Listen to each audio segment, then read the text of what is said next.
Good evening, and thank you for joining me for another Boring Books for Bedtime. I hope tonight's selection provides all the boredom your busy brain needs to quiet down and let you get some sleep. Before we begin, I'd like to give a special shout out of thanks to some new members of our Patreon family: Kev, Sammy, Katrin, and Izzy. Thank you all so much for supporting this podcast. By becoming members of Patreon, you help us remain 100% listener supported and ad-free for everyone, and it's very much appreciated. If you're interested in supporting Boring Books for Bedtime and learning more about the perks available to subscribers, including exclusive episodes heard nowhere else, you'll find a link to Patreon in the show description. You'll also find a link to buymeacoffee.com, where you can support us with a one-time tip, no subscription required. I hope you'll take a moment to check them out. Now, let's read and relax. Find a comfortable spot. Adjust your volume. Take a nice deep breath in. Let it out slowly. And off we go. Tonight, let's continue with the true story of a rather epic journey. Sailing Alone Around the World by Captain Joshua Slocum. Illustrated by Thomas Fogarty and George Varian. First published in 1900. Let's pick up right where we left off, anchored off the coast of North America. Let's begin. Chapter 3. I now stowed all my goods securely, for the boisterous Atlantic was before me, and I set the topmast down, knowing that the spray would be the wholesomer with it on deck. Then I gave the lanyards a pull and hitched them afresh, and saw that the gammon was secure, also that the boat was lashed, for even in summer one may meet with bad weather in the crossing. In fact, many weeks of bad weather had prevailed. On July 1st, however, after a rude gale, the wind came out northwest and clear, propitious for a good run. On the following day, the head sea having gone down, I sailed from Yarmouth and let go my last hold on America. The log of my first day on the Atlantic in the spray reads briefly: 9:30 a.m. sailed from Yarmouth. 4:30 p.m. passed Cape Sable, distance 3 cables from the land, the sloop making 8 knots, fresh breeze northwest. Before the sun went down, I was taking my supper of strawberries and tea in smooth water under the lee of the east coast land, along which the spray was now leisurely skirting. At noon on July 3rd, Ironbound Island was abeam. The spray was again at her best. A large schooner came out of Liverpool, Nova Scotia this morning steering eastward. The spray put her hull down astern in 5 hours. At 6:45 p.m., I was in close under Chebucto Head Light, near Halifax Harbor. I set my flag and squared away, taking my departure from George's Island before dark to sail east of Sable Island. There are many beacon lights along the coast. Sambro, the Rock of Lamentations, carries a noble light, which, however, the liner Atlantic on the night of her terrible disaster did not see. I watched light after light sink astern as I sailed into the unbounded sea, till Sambro, the last of them all, was below the horizon. The spray was then alone, and sailing on she held her course. July 4th at 6 a.m. I put in double reefs, and at 8:30 a.m. turned out all reefs. At 9:40 p.m., I raised the sheen only of the light on the west end of Sable Island, which may also be called the Island of Tragedies. The fog, which till this moment had held off, now lowered over the sea like a pall. I was in a world of fog, shut off from the universe. I did not see any more of the light. By the lead which I cast often, I found that a little after midnight I was passing the east point of the island, and should soon be clear of dangers of land and shoals. The wind was holding free, though it was from the foggy point south-southwest. It is said that within a few years, Sable Island had been reduced from 40 miles in length to 20, and that of 3 lighthouses built on it since 1880, 2 have been washed away, and the third will soon be engulfed. On the evening of July 5th, the Spray, after having steered all day over a lumpy sea, took it into her head to go without the helmsman's aid. I had been steering southeast by south, but the wind hauling forward a bit, she dropped into a smooth lane heading southeast and making about 8 knots, her very best work. I crowded on sail to cross the track of the liners without loss of time, and to reach as soon as possible the friendly Gulf Stream. The fog lifting before night, I was afforded a look at the sun just as it was touching the sea. I watched it go down and out of sight. Then I turned my face eastward, and there, apparently at the very end of the bowsprit, was the smiling full moon rising out of the sea. Neptune himself coming over the bows could not have startled me more. "Good evening, sir," I cried. "I'm glad to see you." Many a long talk since then I have had with the man in the moon. He had my confidence on the voyage. About midnight, the fog shut down again, denser than ever before. One could almost stand on it. It continued so for a number of days, the wind increasing to a gale. The waves rose high, but I had a good ship. Still, in the dismal fog, I felt myself drifting into loneliness, an insect on a straw in the midst of the elements. I lashed the helm, and my vessel held her course, and while she sailed, I slept. During these days, a feeling of awe crept over me. My memory worked with startling power. The ominous, the insignificant, the great, the small, the wonderful, the commonplace, all appeared before my mental vision in magical succession.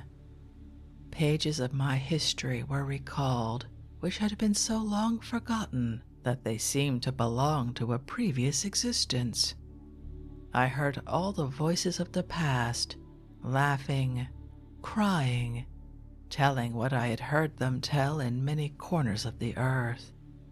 The loneliness of my state wore off when the gale was high, and I found much work to do. When fine weather returned, then came the sense of solitude, which I could not shake off. I used my voice often, at first giving some order about the affairs of a ship, for I had been told that from disuse I could lose my speech. At the meridian altitude of the sun, I called aloud 8 bells, after the custom on a ship at sea. Again from my cabin I cried to an imaginary man at the helm, "How does she head there?" And again, "Is she on her course?" But getting no reply, I was reminded the more palpably of my condition. My voice sounded hollow on the empty air, and I dropped the practice. However, it was not long before the thought came to me that when I was a lad I used to sing. Why not try that now, where it would disturb no one? My musical talent had never bred envy in others, but out on the Atlantic, to realize what it meant, you should have heard me sing. You should have seen the porpoises leap when I pitched my voice for the waves and the sea and all that was in it. Old turtles with large eyes poked their heads up out of the sea as I sang Johnny Boker and "We'll pay Darby Doyle for his boots" and the like. But the porpoises were, on the whole, vastly more appreciative than the turtles. They jumped a deal higher. One day when I was humming a favorite chant, I think it was Babylon's a-Fallen, a porpoise jumped higher than the bowsprit. Had the spray been going a little faster, she would have scooped him in. The seabirds sailed around rather shy. July 10th, 8 days at sea. The spray was 1,200 miles east of Cape Sable. 150 miles a day for so small a vessel must be considered good sailing. It was the greatest run the spray ever made before or since in so few days.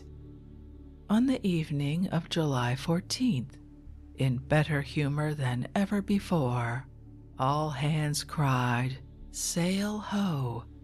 The sail was a barkentine, 3 points on the weather bow, hull down. Then came the night. My ship was sailing along now without attention to the helm. The wind was south. She was heading east. Her sails were trimmed like the sails of the Nautilus. They drew steadily all night. I went frequently on deck, but found all well. A merry breeze kept on from the south. Early in the morning of the 15th, the spray was close aboard the Stranger, which proved to be La Vaguisa of Vigo, 23 days from Philadelphia, bound for Vigo. A lookout from his masthead had spied the spray the evening before.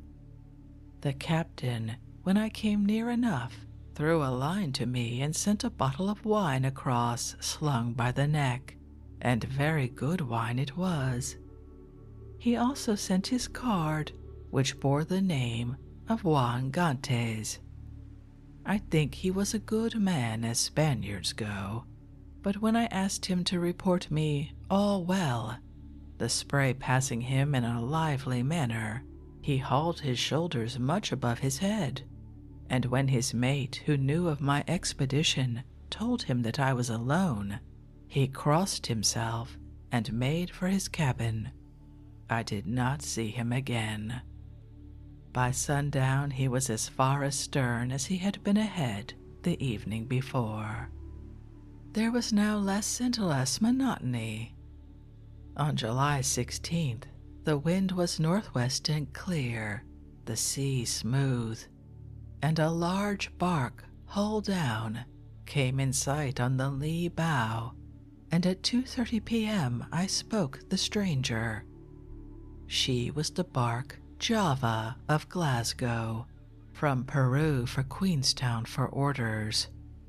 Her old captain was bearish, but I met a bear once in Alaska that looked pleasanter. At least the bear seemed pleased to meet me. But this grizzly old man, well, I suppose my hail disturbed his siesta, and my little sloop passing his great ship had somewhat the effect on him that a red rag has upon a bull. I had the advantage over heavy ships by long odds in the light winds of this and the 2 previous days. The wind was light. His ship was heavy and foul, making poor headway, while the spray, with a great mainsail bellying even to light winds, was just skipping along as nimbly as one could wish. "How long has it been calm about here?" roared the captain of the Java, as I came within hail of him. "Dunno, Captain," I shouted back, as loud as I could bawl. "I haven't been here long." At this the mate on the forecastle wore a broad grin. "I left Cape Sable 14 days ago," I added. I was now well across toward the Azores. "Mate," he roared to his chief officer, "Mate, come here and listen to the Yankees yarn. Haul down the flag, mate, haul down the flag." In the best of humor, after all, the Java surrendered to the spray. The acute pain of solitude experienced at first never returned. I had penetrated a mystery, and by the way, I had sailed through a fog. I had met Neptune in his wrath, but he found that I had not treated him with contempt, and so he suffered me to go on and explore. In the log for July 18th, there is this entry: "Fine weather, wind south-southwest, porpoises gambling all about. The SS Olympia passed at 11:30 a.m. Longitude west 34 degrees, 50 minutes. "It lacks now 3 minutes of the half hour," shouted the captain, as he gave me the longitude and the time. I admired the businesslike air of the Olympia, but I have the feeling still that the captain was just a little too precise in his reckoning. That may be all well enough, however, where there is plenty of sea room, but overconfidence, I believe, was the cause of the disaster to the liner Atlantic, and many more like her. The captain knew too well where he was. There were no porpoises at all skipping along with the Olympia. Porpoises always prefer sailing ships. The captain was a young man, I observed, and had before him, I hope, a good record. Land ho! On the morning of July 19th, a mystic dome, like a mountain of silver, stood alone in the sea ahead, although the land was completely hidden by the white glistening haze that shone in the sun like polished silver. I felt quite sure that it was Flores Island. At 4:30 p.m. it was abeam. The haze in the meantime had disappeared. Flores is 174 miles from Fayal, and although it is a high island, it remained many years undiscovered after the principal group of the islands had been colonized. Early on the morning of July 20th, I saw Pico looming above the clouds on the starboard bow. Lower lands burst forth as the sun burned away the morning fog, and island after island came into view. As I approached nearer, cultivated fields appeared, and oh, how green the corn! Only those who have seen the Azores from the deck of a vessel realize the beauty of the mid-ocean picture. At 4:30 p.m., I cast anchor at Fayal, exactly 18 days from Cape Sable. The American consul in a smart boat came alongside before the spray reached the breakwater, and a young naval officer, who feared for the safety of my vessel, boarded and offered his services as pilot. The youngster, I have no good reason to doubt, could have handled a man of war, but the spray was too small for the amount of uniform he wore. However, after fouling all the craft in port and sinking a lighter, she was moored without much damage to herself. This wonderful pilot expected a gratification, I understood, but whether for the reason that his government and not I would have to pay the cost of raising the lighter, or because he did not sink the spray, I could never make out. But I forgive him. It was the season for fruit when I arrived at the Azores, and there was soon more of all kinds of it put on board than I knew what to do with. Islanders are always the kindest people in the world, and I met none anywhere kinder than the good hearts of this place. The people of the Azores are not a very rich community.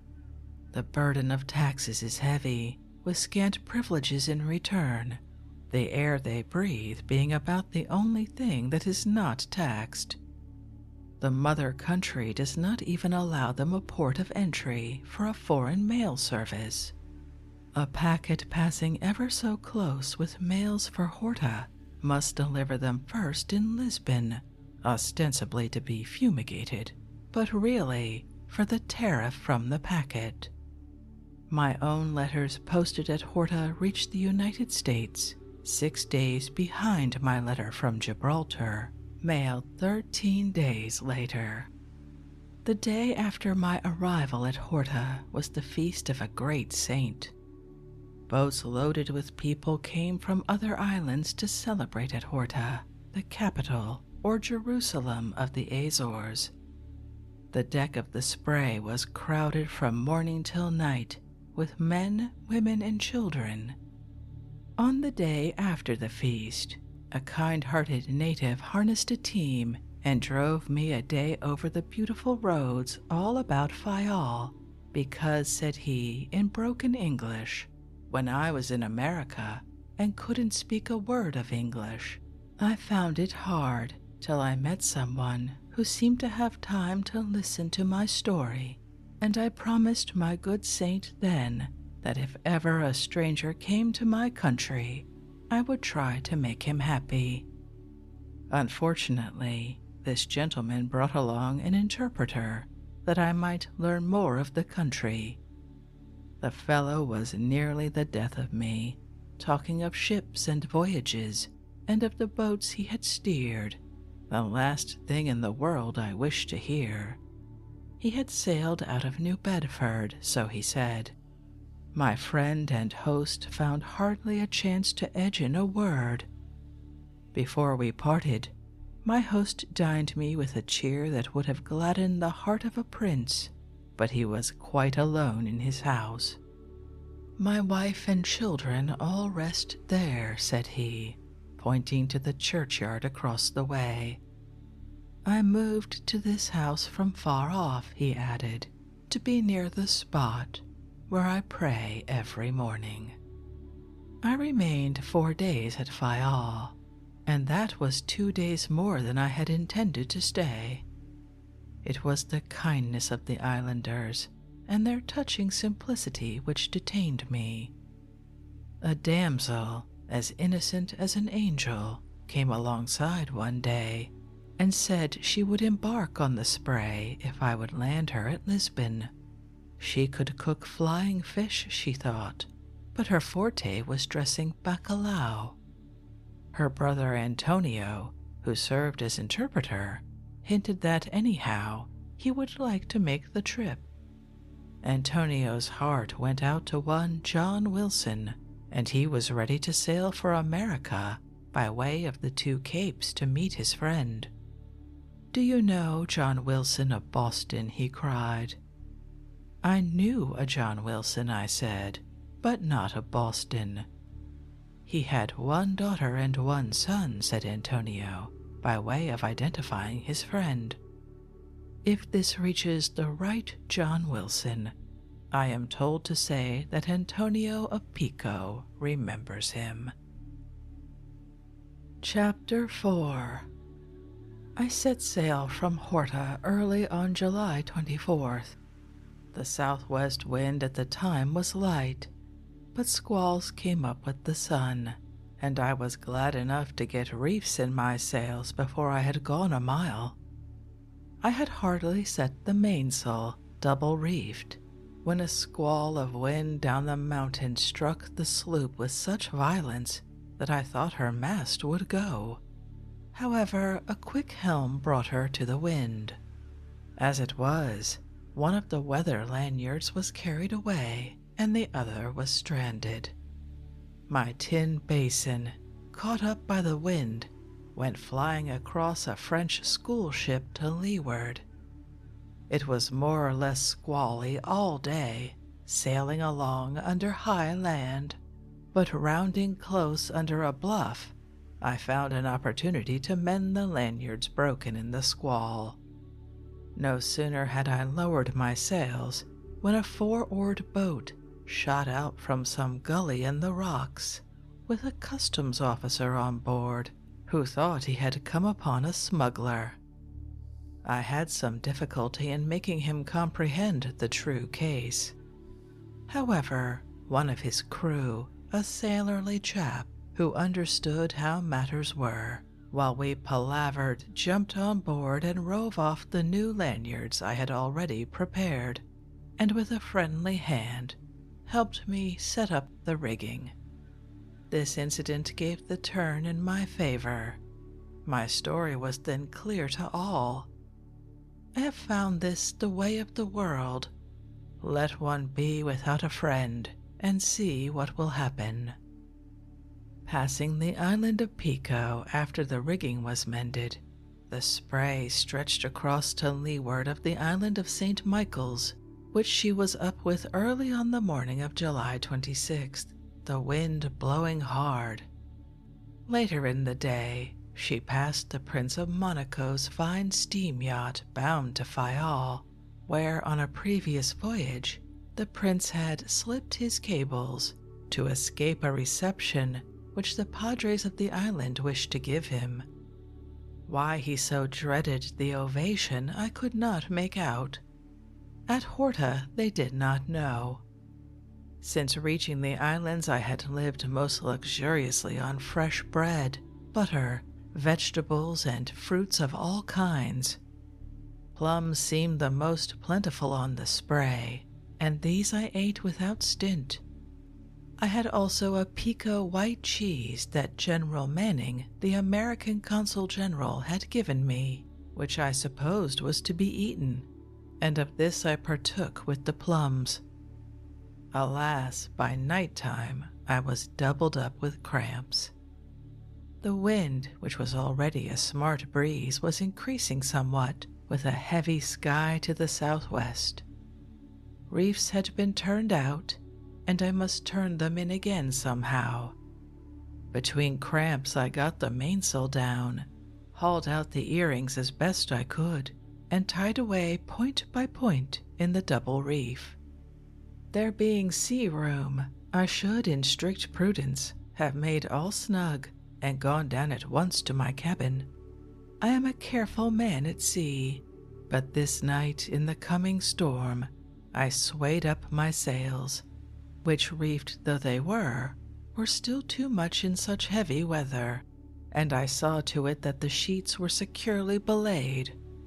In a word, I should have laid to, but did not.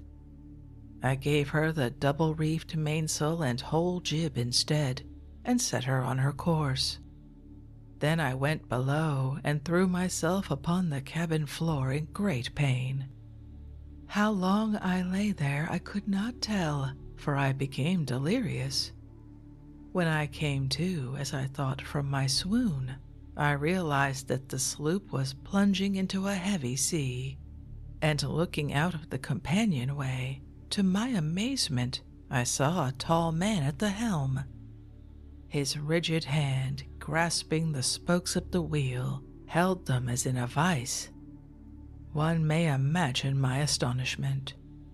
His rig was that of a foreign sailor, and the large red cap he wore was cock-billed over his left ear, and all was set off with shaggy black whiskers.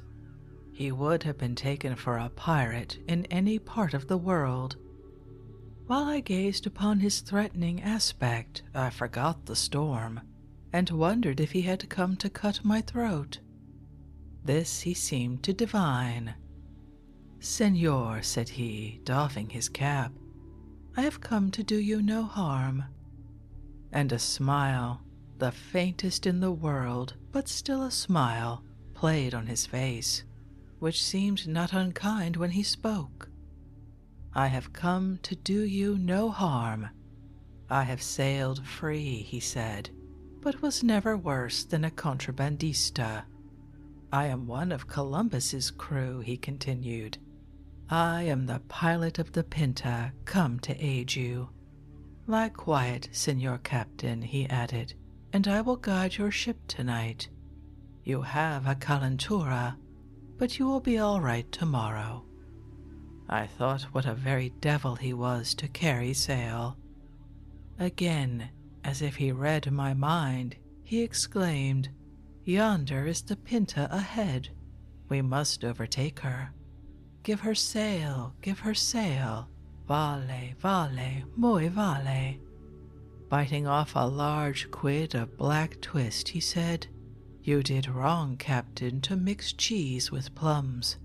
White cheese is never safe unless you know whence it comes. Quien sabe, it may have been from leche de capra and becoming capricious." "Avast there," I cried. "I have no mind for moralizing." I made shift to spread a mattress and lie on that instead of the hard floor, my eyes all the while fastened on my strange guest, who, remarking again that I would have only pains and calentura, chuckled as he chanted a wild song. "High are the waves, fierce, gleaming. High is the tempest roar. High the sea-bird screaming. High the Azor." I suppose I was now on the mend, for I was peevish and complained, "I detest your jingle. Your Azor should be at roost, and would have been were it a respectable bird." I begged he would tie a rope yarn on the rest of the song if there was any more of it. I was still in agony. Great seas were boarding the spray, but in my fevered brain I thought they were boats falling on deck, that careless draymen were throwing from wagons on the pier, to which I imagined the spray was now moored, and without fenders to breast her off. "You'll smash your boats," I called out again and again, as the seas crashed on the cabin over my head. "You'll smash your boats, but you can't hurt the spray. She is strong," I cried. I found, when my pains and calentura had gone, that the deck, now as white as a shark's tooth from seas washing over it, had been swept of everything movable. To my astonishment, I saw now at broad day that the spray was still heading as I had left her, and was going like a racehorse. Columbus himself could not have held her more exactly on her course. The sloop had made 90 miles in the night through a rough sea. I felt grateful to the old pilot, but I marveled some that he had not taken in the jib. The gale was moderating, and by noon the sun was shining. A meridian altitude and the distance on the patent log, which I always kept towing, told me that she had made a true course throughout the 24 hours. I was getting much better now, but was very weak, and did not turn out reefs that day or the night following, although the wind fell light. But I just put my wet clothes out in the sun when it was shining, and lying down there myself, fell asleep. Then who should visit me again but my old friend of the night before, this time, of course, in a dream. "You did well last night to take my advice," said he, "and if you would, I should like to be with you often on the voyage, for the love of adventure alone. Finishing what he had to say, he again doffed his cap and disappeared as mysteriously as he came, returning, I suppose, to the phantom Pinta. I awoke much refreshed, and with the feeling that I had been in the presence of a friend and a seaman of vast experience. I gathered up my clothes, which by this time were dry. Then, by inspiration, I threw overboard all the plums in the vessel. July 28th was exceptionally fine. The wind from the northwest was light and the air balmy.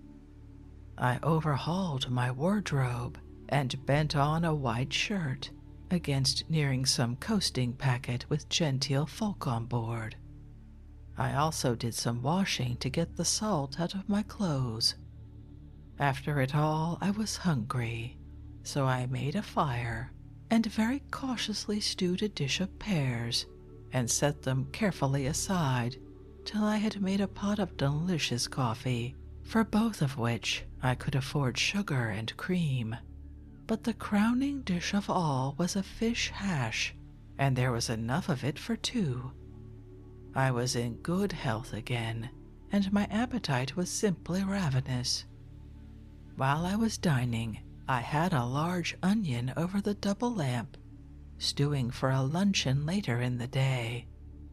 High living today.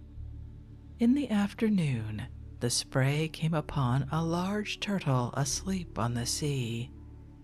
I had much difficulty in landing him on deck, which I finally accomplished by hooking the throat halyards to one of his flippers, for he was about as heavy as my boat. I saw more turtles, and I rigged a Burton ready with which to hoist them in, for I was obliged to lower the mainsail whenever the halyards were used for such purposes, and it was no small matter to hoist the large sail again. But the turtle steak was good. I found no fault with the cook, and it was the rule of the voyage that the cook found no fault with me. There was never a ship's crew so well agreed. The bill of fare that evening was turtle steak, tea and toast, fried potatoes, stewed onions, with dessert of stewed pears and cream. Sometime in the afternoon I passed a barrel buoy adrift, floating light on the water. It was painted red and rigged with a signal staff about 6 feet high. A sudden change in the weather coming on, I got no more turtle or fish of any sort before reaching port. July 31st, a gale sprang up suddenly from the north with heavy seas, and I shortened sail. The Spray made only 51 miles on her course that day. August 1st, the gale continued with heavy seas. Through the night, the sloop was reaching under close-reefed mainsail and bob jib. At 3 p.m., the jib was washed off the bowsprit and blown to rags and ribbons. I bent the jumbo on a stay at the knightheads. As for the jib, let it go. I saved pieces of it, and after all, I was in want of pot rags. On August 3rd, the gale broke, and I saw many signs of land. Bad weather having made itself felt in the galley, I was minded to try my hand at a loaf of bread, and so rigging a pot of fire on deck by which to bake it, a loaf soon became an accomplished fact. One great feature about ship's cooking is that one's appetite on the sea is always good, a fact that I realized when I cooked for the crew of fishermen in the before-mentioned boyhood days. Dinner being over, I sat for hours reading The Life of Columbus, and as the day wore on, I watched the birds all flying in one direction, and said, "Land lies there." Early the next morning, August 4th, I discovered Spain. I saw fires on shore and knew that the country was inhabited. The Spray continued on her course till well in with the land, which was that about Trafalgar. Then, keeping away a point, she passed through the Strait of Gibraltar, where she cast anchor at 3 p.m. of the same day, less than 29 days from Cape Sable. At the finish of this preliminary trip, I found myself in excellent health, not overworked or cramped, but as well as ever in my life, though I was as thin as a reef point. 2 Italian barks, which had been close alongside at daylight, I saw long after I had anchored, passing up the African side of the strait. The Spray had sailed them both hull down before she reached Tarifa. So far as I know, the Spray beat everything going across the Atlantic except the steamers. All was well, but I had forgotten to bring a bill of health from Horta, and so when the fierce old port doctor came to inspect, there was a row. That, however, was the very thing needed. If you want to get on well with a true Britisher, you must first have a deuce of a row with him. I knew that well enough, and so I fired away, shot for shot, as best I could. Well, yes, the doctor admitted at last, your crew are healthy enough, no doubt, but who knows the diseases of your last port? A reasonable enough remark. We ought to put you in the fort, sir, he blustered, but never mind. Free pratique, sir. Shove off, coxswain. And that was the last I saw of the port doctor. But on the following morning a steam launch, much longer than the Spray, came alongside, or as much of her as could get alongside, with compliments from the senior naval officer, Admiral Bruce, saying there was a berth for the Spray at the arsenal. This was around at the new mole. I had anchored at the old mole among the native craft, where it was rough and uncomfortable.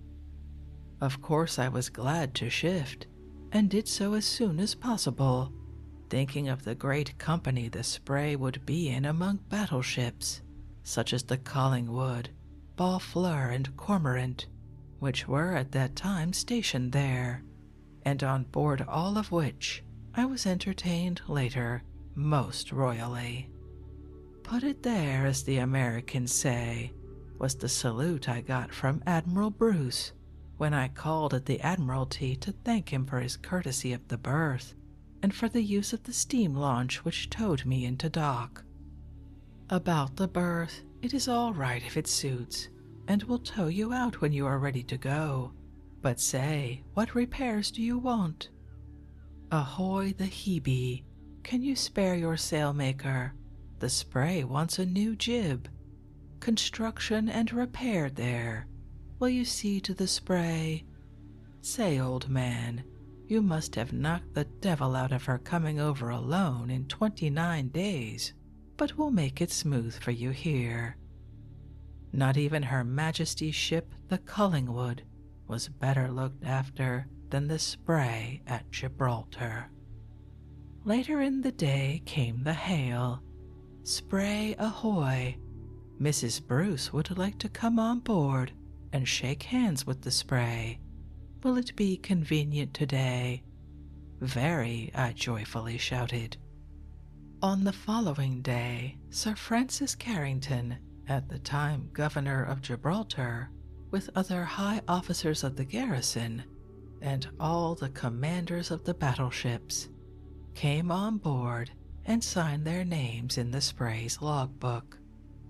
Again there was a hail. Spray ahoy! Hello!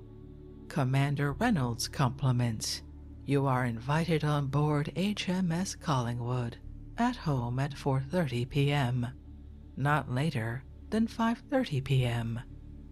I had already hinted at the limited amount of my wardrobe, and that I could never succeed as a dude. You are expected, sir, in a stovepipe hat and a claw-hammer coat. Then I can't come. Dash it, come in what you have on, that is what we mean. Aye, aye, sir. The Collingwood's cheer was good, and had I worn a silk hat as high as the moon, I could not have had a better time or been made more at home.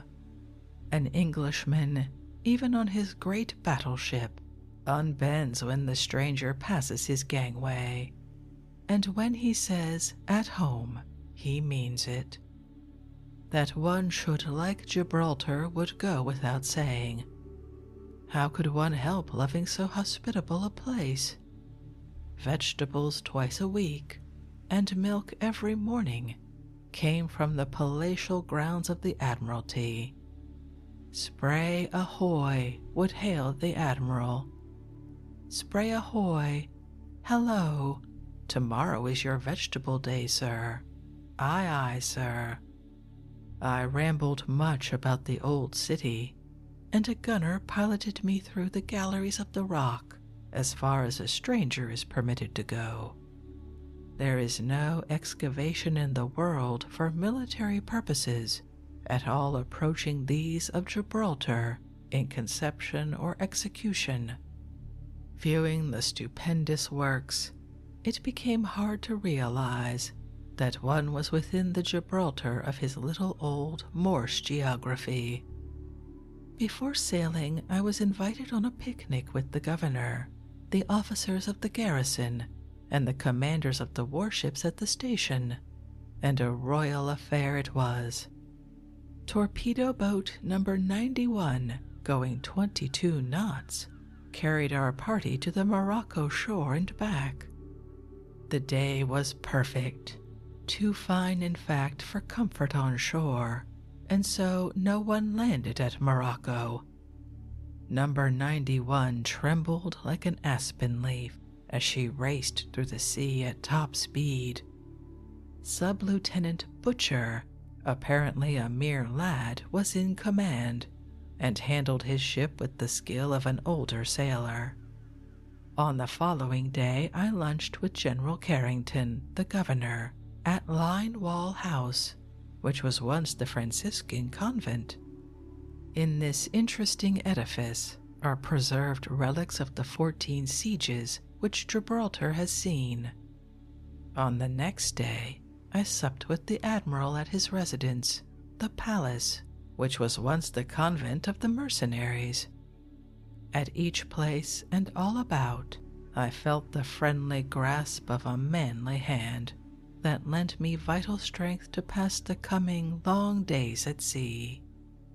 I must confess that the perfect discipline, order, and cheerfulness at Gibraltar were only a second wonder in the great stronghold. The vast amount of business going forward caused no more excitement than the quiet sailing of a well-appointed ship in a smooth sea. No one spoke above his natural voice, save a boatswain's mate now and then. The Honorable Horatio J. Sprague, the venerable United States Consul at Gibraltar, honored the Spray with a visit on Sunday, August 24th, and was much pleased to find that our British cousins had been so kind to her.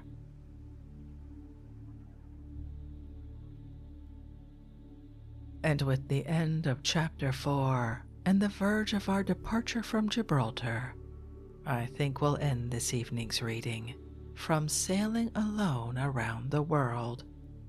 I confess I was not expecting a ghost to appear in this story, but there we are. If you'd like to read this fascinating work for yourself and see the engravings contained in it, as always, I'll leave a link to a free ebook from Project Gutenberg in the show description. If you'd like to connect, suggest a boring book you'd like to hear read, or request more from one we've already started, you can drop me an email via our website, www.boringbookspod.com. It's always a pleasure to hear from you. Thank you so much for joining me for this evening's reading. Until our next boring book, good night.